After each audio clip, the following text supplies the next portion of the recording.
Luke chapter 14, verses 16 to 17. A certain man was preparing a great banquet and invited many guests.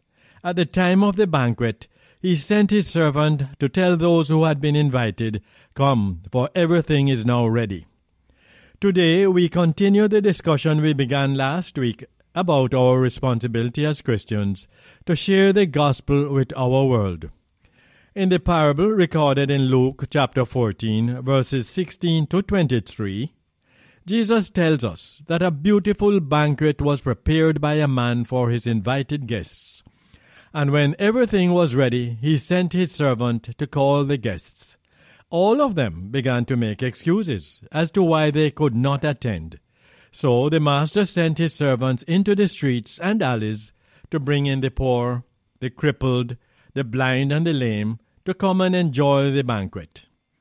The parable gives us important insight into our responsibility to share the gospel. Firstly, in verse 21 we read, "So the master sent his servants."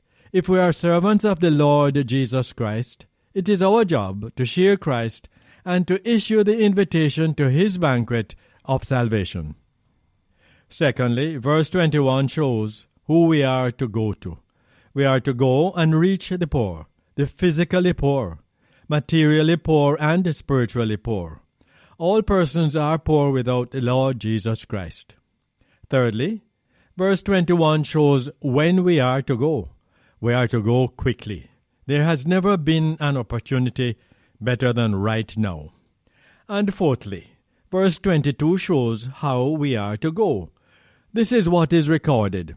And the servant said, "Sir, what you have commanded has been done, and still there is room."